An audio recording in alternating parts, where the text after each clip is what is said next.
नमस्ते learners, welcome and welcome back to my YouTube channel. So learners, इस video में हम बैंक रिकंसाइलिएशन स्टेटमेंट बीआरएस के quick revision करने वाले हैं। ठीक है, तो आप इसमें क्या क्या चीज़ें होती हैं मैं आपको एक बार थियोरटिकली बता देती हूँ, एक बार ओवरव्यू दे देती हूँ। आप मुझे बहुत ध्यान से सुनना, बिल्कुल इंपॉर्टेंट पॉइंट्स मैं आपको बताने वाली हूँ।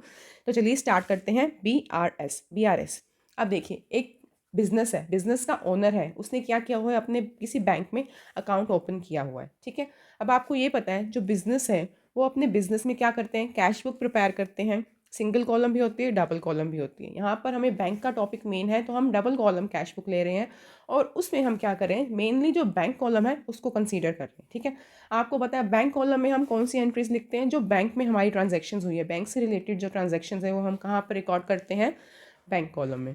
और कैश से रिलेटेड तो कैश कॉलम में। ठीक है, अब हमने ये मेंटेन की हुई है और बिजनेस ने क्या किया हुआ है, अपना बैंक में अकाउंट ओपन किया हुआ है। बैंक क्या करता है, कस्टमर के मतलब हम जो बिजनेस का ओनर है उसके बिहाफ पे अकाउंट मेंटेन करता है और जो बैंक से रिलेटेड ट्रांजैक्शन है वो वहाँ पर रिकॉर्ड करता है। ठीक है, अब बेसिकली वही सेम ट्रांजैक्शन हम कैश बुक में बैंक साइड पे रिकॉर्ड कर रहे हैं और वही सेम ट्रांजैक्शन बैंक हमारे बिहाफ पे अपनी पासबुक में वहाँ पर हमारे अकाउंट में रिकॉर्ड कर रहा है। तो ये जो दो ट्रांजैक्शंस हैं वो सेम होनी चाहिए, लेकिन कई बार समटाइम्स ऐसा होता है कि कुछ रीजंस की वजह से ये दोनों दोनों जो बैलेंस है, मतलब कैश बुक का बैंक बैलेंस और हमारी जो बैंक में अकाउंट मेंटेन किया हुआ है उस बुक का, उसे कहते हैं पासबुक। पासबुक जो बैंक ने हमारे बिहाफ पर मेंटेन की हुई है, उनका बैलेंस जो है वो सेम नहीं आ पाता कुछ रीजंस की वजह से। तो इस बैलेंस को रिकंसाइल करने के लिए, इस बैलेंस को मैच करने के लिए जो प्रोप्राइटर है, जो ओनर है, वो एक स्टेटमेंट प्रिपेयर करता है जिसे कहते हैं बैंक रिकंसिलिएशन स्टेटमेंट। ठीक है, अभी एक बार इसकी मीनिंग को रीड कर लेते हैं। बैंक रिकंसिलिएशन स्टेटमेंट क्या है, एक स्टेटमेंट है प्रिपेयर्ड मेनली टू रिकंसाइल, का मतलब होता है मैच करने के लिए। जो डिफरेंस आया, किस में डिफरेंस आया, कैश बुक के बैंक बैलेंस में और बैंक में जो हमारी पासबुक है उसमें जो डिफरेंस आया उसको मैच करने के लिए हम क्या करते हैं, बीआरएस बनाते हैं।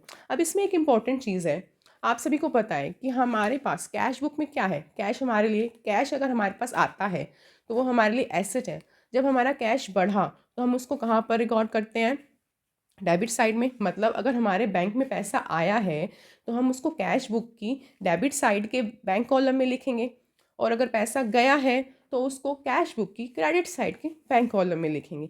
लेकिन हमने क्या किया हुआ है, अपना पैसा कहाँ रखा हुआ है, बैंक के पास है। अब आप एक बैंक के नज़रिए से सोचिए, अब समझिए कि आप बैंक हैं, आपके पास किसी का पैसा रखा हुआ है, तो वो आपके लिए क्या है, लाइबिलिटी है। मतलब आपने उसको पैसा देना है, अभी वो आपका तो नहीं है। तो बैंक जो है वो बिजनेस के पैसे को एज अ लाइबिलिटी क्रिएट, वो ट्रीट करता है। ठीक है, तो जब हमारा बैंक में पैसा आता है तो बैंक क्रेडिट साइड में उसे नोट करता है, क्योंकि वो लाइबिलिटी है। और लाइबिलिटी जब बढ़ती है, जब हमारे बैंक अकाउंट में पैसा बढ़ता है, वो बैंक की लाइबिलिटी है, बैंक अपनी लाइबिलिटी को कहाँ बढ़ाएगा, क्रेडिट साइड में। क्योंकि लाइबिलिटी जब बढ़ती है तो किस साइड बढ़ती है, क्रेडिट साइड में। ठीक है, ये एक इंपॉर्टेंट पॉइंट आपको याद रखना ज़रूरी है। कस्टमर का जो पैसा है, बिजनेस का जो पैसा है, वो बैंक के लिए क्या होता है, एज अ लाइबिलिटी होता है। तो मतलब कैश बुक का जो डेबिट साइड है और बैंक का जो पासबुक है हमारा, उसका क्रेडिट साइड है, वो दोनों क्या होते हैं, सेम होते हैं। ओके, अब देखो, जैसे मैंने आपको बताया कि कैश बुक का डेबिट बैलेंस और पासबुक का क्रेडिट बैलेंस वो सेम होता है। मतलब डेबिट बैलेंस में कब, जब हमारे पास पैसा आया हम कैश बुक की डेबिट साइड में लिखते हैं और वही ट्रांजैक्शन बैंक अपनी पासबुक के क्रेडिट साइड में रिकॉर्ड करता है। उसी तरह जब हमारा पैसा जाता है, मतलब कैश जा रहा है, तो हम उसको कहाँ पर रिकॉर्ड करते हैं, क्रेडिट साइड में। और बैंक उसको कहाँ रिकॉर्ड करेगा, डेबिट साइड में। क्यों करेगा, क्योंकि उसकी लाइबिलिटी जो है, मतलब पहले था हमारा 2 लाख पड़ा था बैंक में, लेकिन अब 50,000 हमने निकाल लिया, विड्रॉ कर लिया, तो उसके पास कितना हो गया, 1,50,000 हो गया। तो उसकी लाइबिलिटी हमारे टुवार्ड्स क्या हो गई, कम हो गई। तो लाइबिलिटी कम कहाँ पर होती है, डेबिट साइड में। तो बैंक उसको क्या करता है, डेबिट साइड में रिकॉर्ड करता है।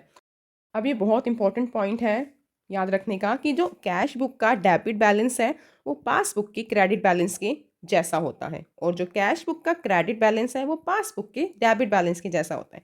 कैश बुक का डेबिट बैलेंस मतलब पैसा आया, और पासबुक का भी डेबिट क्रेडिट बैलेंस मतलब वहाँ पे भी पैसा आया। कैश बुक का क्रेडिट बैलेंस मतलब जब हमारा पैसा जाता है तो हम क्रेडिट में लिखते हैं, और पासबुक में, पासबुक की बैंक की जो लाइबिलिटी वो कम हो रही है इसलिए वो डेबिट साइड में लिखते हैं। तो ये दोनों इक्वल होते हैं, डेबिट बैलेंस कैश बुक का और क्रेडिट बैलेंस पासबुक का एक जैसा होता है। और क्रेडिट बैलेंस कैश बुक का और डेबिट बैलेंस पासबुक का एक जैसा होता है। ठीक है, अब इसमें एक और टर्म आती है फेवरेबल बैलेंस और अनफेवरेबल बैलेंस। अब हमारे फेवर में क्या चीज़ है, जब हमारे पास पैसा आ रहा है तो हमारे लिए फेवरेबल है, और जब हमारा पैसा जा रहा है तो हमारे लिए अनफेवरेबल है। तो फेवरेबल बैलेंस क्या होगा, जब फेवरेबल बैलेंस होगा हमारा कैश बुक का डेबिट बैलेंस और पासबुक का क्रेडिट बैलेंस। जो पैसा आया, जब जिस सिचुएशन में पैसा आ रहा है, ऑब्वियसली वही सिचुएशन हमारे लिए फेवरेबल है। ठीक है, और उसके बाद अनफेवरेबल क्या होगा हमारा, जब पैसा जा रहा है, क्रेडिट बैलेंस कैश बुक का क्रेडिट बैलेंस और पासबुक का डेबिट बैलेंस।